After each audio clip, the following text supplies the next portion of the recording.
Three takeaways from Atlanta United's 3-2 win over Inter Miami in Game 3 of Round 1 of the MLS Cup Playoffs.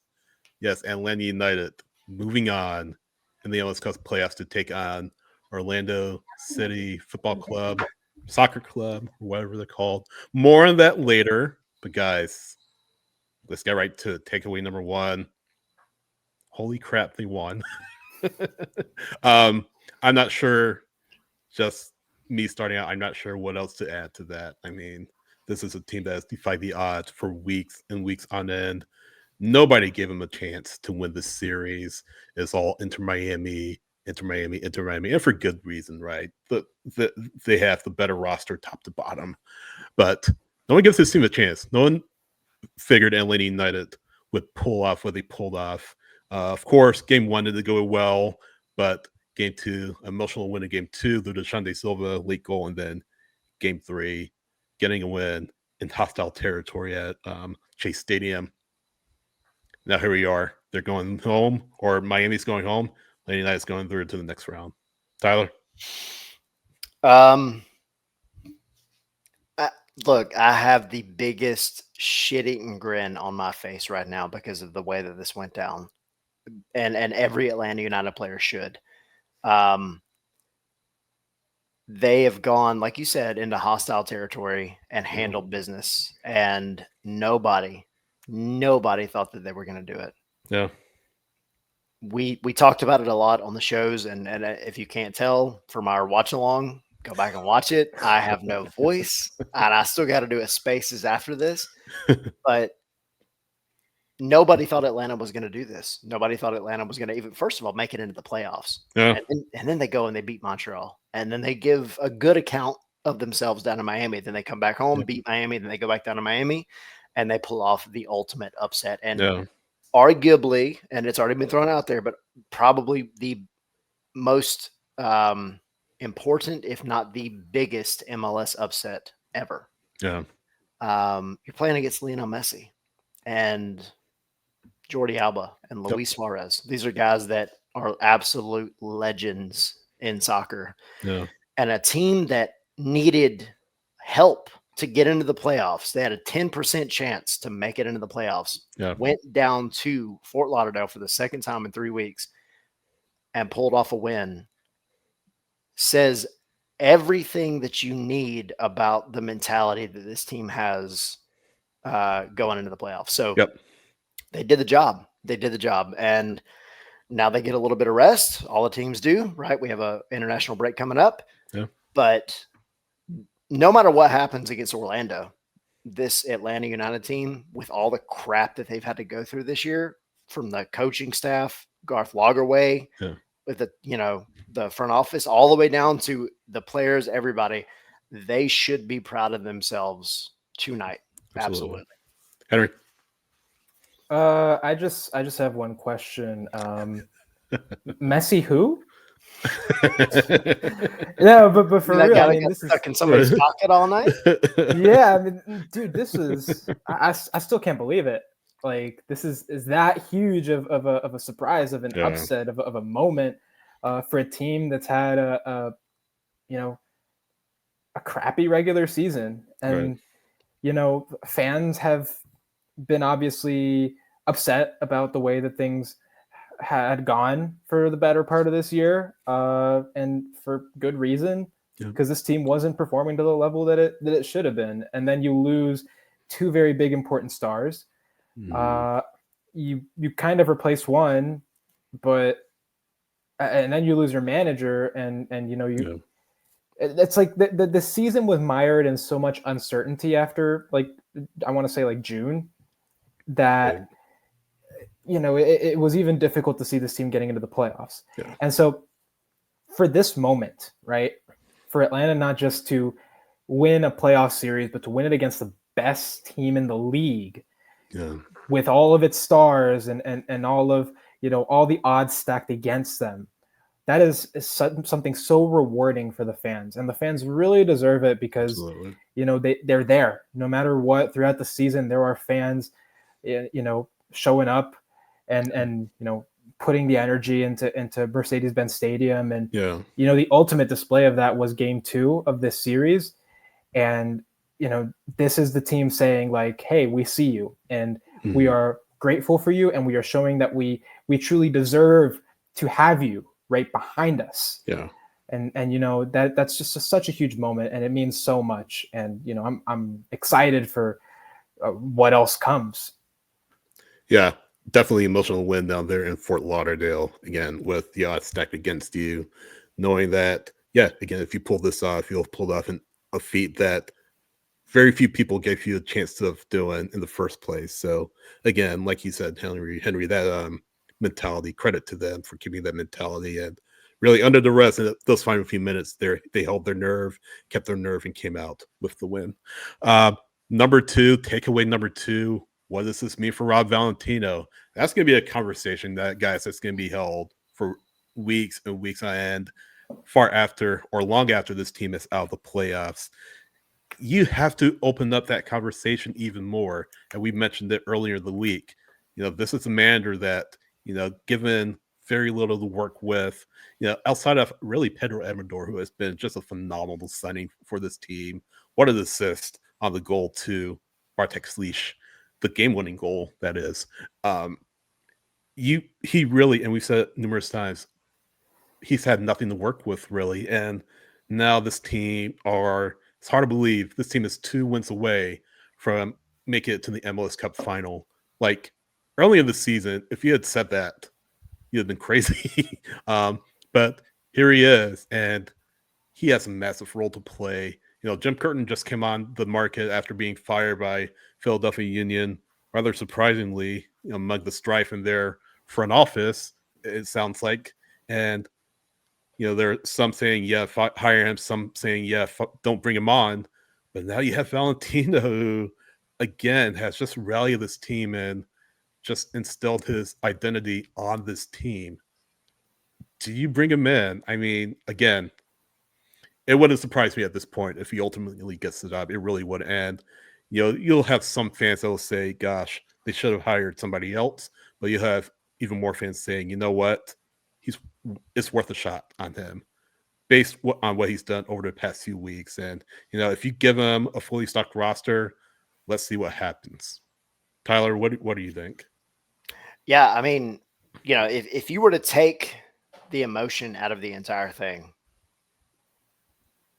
you have to look at Rob Valentino as a guy that stepped in a team that took away 2 extremely valuable designated players. And I don't mean like DPs by themselves. I mean guys that, were potential Golden Boot and or MVP candidates, right? Take them out of the equation, they're gone. And then you put Rob Valentino in charge. You hand him an absolute crap show. And you say, hey, do what you can. We wish you the best of luck. And 5 months later, here you are, past the best team in MLS history. If you're looking at points that have been scored, right, or points that have been won, are not quite goals, but pretty close to the goal record. Like you've done the job. And Rob has been quoted, and I was one of the ones that asked the question down in Orlando back when they made the playoffs, like about this team and like what the message with Rob and everything else, and the players are saying like the messages from Rob are what pushed them forward, that he's a great motivational guy. You have to have him in the conversation. If you're not, absolutely, I don't know what you're doing. And does he win the job? I don't know. I have no idea. But the percentage of him winning the job tonight at 10:41 p.m. on Saturday, November 9th is 80, 90% better than it was, 3 days ago, 4 days ago, 5 days ago. Forget about, back when Atlanta won against Orlando on decision day. So there's so many things going for Rob Valentino right now. And we talk about tactics. We talk about all this stuff with soccer and the beautiful game. But at the end of the day, a lot of times it comes down to who freaking wants it more. And Atlanta United with Rob Valentino has figured out a way to tap into the motivation and that FEA kind of attitude and push forward, get that motivation, come out with a win, and then come out with another win in a place that they probably had no business winning. So you got to give that credit to Rob. And if you don't entertain the idea of him being the head coach come 2025, then I have no idea what you're doing. Yeah. Henry? Look, I go back to a quote that came out from Stian Gregerson. I don't remember when it was. I believe it was after the Montreal game. But when he said, we feel like a team again, like in response to a question about Rob and how he's kind of impacted the team. And the truth is, like, this team, the players, they feel better playing for Rob. They feel happy. Yeah. It's clear that Rob knows how to manage the people on this team, right? And that aspect can be so valuable. Just managing, the attitudes and managing the motivations and managing, the people behind the players, if that even makes any sense. And I think, at the end of the day, if a team is motivated to play for their manager the way that Atlanta's playing for Rob, I think you really have to look at it. Yeah. And, it's for me right now, if it were up to me, I would say, yeah, I think Rob really, really does deserve a shout right about now. Not just because, okay, like decision day Orlando. Yeah. Okay, you had a little bit of luck because you needed some help elsewhere, but you got the win. Cool. Winning the wild card game against Montreal. All right, well, it was a penalty win, whatever. Beating Miami in a 2-game series when I don't think any other team in this league had won 2 games against Miami this season. No, exactly. Much less win a total of now 3 games against Miami this season. Lionel Messi has lost 3 games within Miami. Yeah, against Atlanta. All United. 3 of them were against Atlanta. Like, it shows you just how, and 2 of them were under this Rob Valentino, because I don't think Rob was in yet when they played Miami at the beginning of, when they played them there. But still, like, the fact that Rob was able to, in a 2-game series, win an away game among the 2 games that he won, that shows you something. That shows you that he's definitely capable, that he could totally do it. And you know what? I think Garth will see that. I think, in RSL he did it. In Seattle he did it. Yeah. Promote a coach, basically, that was an interim coach and keep them on. And Rob right now is showing that he has the stuff. So I, for one, would be totally down for having him as the manager. I think it would be a great story also. Just, the guy that's been with this team for a while, kind of in the shadows, took over a little bit in 2021, and now is back in charge. And if he wins the job this time, like, that's huge. Yeah. It's just, for me, I would say yes. I would say I would want Rob to coach this team going forward, the way things are going right now. Because imagine if he could do this right now with this roster. Imagine what he can do with 2 more DPs. Imagine what he can do with 3 U22s. But that, like, assume whoever you get for your technical director, if it's Chris Henderson or whatever, 3 U22s that are handpicked to give you the most out of your roster, right? I think this team can do so much more. Yeah, absolutely. And again, we'll have to see what the discussion turns out to be later on. But for my money, I feel like he's kind of the leader in the clubhouse, so to speak. So we'll see ultimately what happens. Final takeaway of the episode here. Orlando up next. We all know the history with Orlando. As recently as, decision day, we've talked about it. That's what got them in the postseason, that win against Orlando. They, of course, got help from other teams around the league, but this is it. I mean, you have not your arch rival. Not your arch rival. I'm not saying that's not what I typed in the outline. I'm not saying it, but you have not your arch rival, but one of the teams that has been a rival for you early on in your MLS tenure, and it's a really intriguing matchup. You have Atlanta, the underdogs, chipping on their shoulders. You have Orlando. Granted, they won the Open Cup a couple of years ago, but they won the MLS Cup in their trophy cabinet. They have ambitions for themselves, but playoffs have always kind of been a rough subject for them in recent years. During the in the past few years, they're going to be looking to say, hey, we have what it takes to make it to the next level. We have what it takes to play for an MLS Cup. So the pressure will kind of be on them as well. But again, this is a very intriguing matchup. I'm really excited for it. I'm glad that Atlanta United is in it, other than Inter Miami. And now this is what you have: Atlanta, Orlando, winner going to the Eastern Conference Finals against either NYCFC or Inter Miami. Tyler?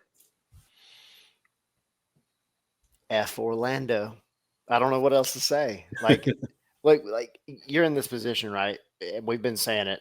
The FEA thing, the F them all kind of mantra. It's been going and it's done the job.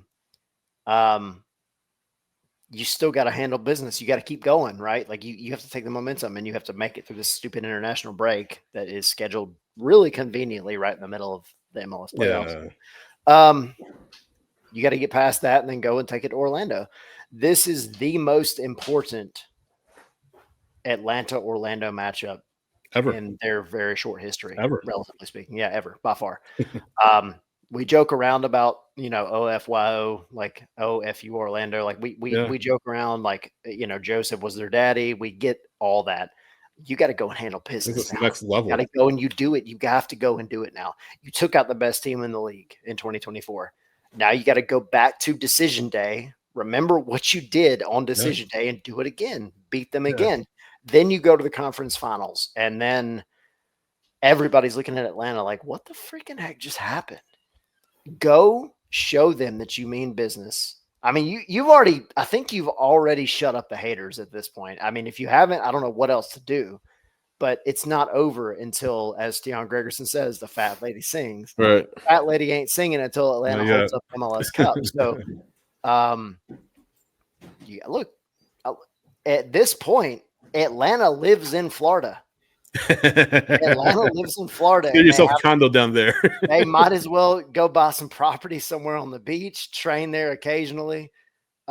Because they are absolutely owning the state of Florida at this point. So go back and do it again. Henry. Yeah. I just think it's kind of funny, kind of ironic that like Orlando had the chance to put Atlanta United down for the season on decision day, and they're failing to do so has led to them having to face them again in the conference semifinals. It's hilarious to me. It's like it's gone full circle, and Atlanta's like, I don't know. Orlando's like looking at Atlanta's like, you again? Like, and here's the funny part too. Yeah. It's like Atlanta's won both games against Orlando this season. Like, they can do it again. Yeah. What's stopping them? They've got the attitude now. They've got the FEA going. Like, I strongly feel like this team can do anything right now. Like there's just no ceiling at this point. Yeah. And it might just be the I'm excited right now and my heart's beating out of my chest because this is awesome. But I legit think that this team, with this motivation, with this hot streak that they're on, they can make it happen. They've beaten Orlando twice this season already. Yeah. They can sure freaking do it again. And Orlando, I was watching some of the Orlando Charlotte games of that series. Like, Orlando's good, but they have no weaknesses. Level. They're not at Miami's level, exactly. And again, if you could beat Miami, you definitely are able to take it to this Orlando team. Even if you're on the road, you could definitely take the game to them and pull off another upset. Why not? Every game you're going into as the underdog now. Yeah. Every game you win is an upset. Yeah. Like just keep on going, man. Don't let Dax retire. Absolutely. Let me say this real quick. Yeah. This is from MLS Comms. The 34-point regular season difference between Inter Miami at 74 points and Atlanta United at 40 was the largest between two clubs facing each other in postseason in MLS history. Wow. Well, look where we're at. Exactly. Incredible night for Atlanta United, and the journey continues after an international break against Orlando City in the Eastern Conference semifinal at Enterco Stadium. Play more coverage on scarsandspikes.com, here on YouTube. Follow us, like, subscribe if you haven't already. We really do appreciate it. Helps us grow, helps us build our following, continue to build our following here.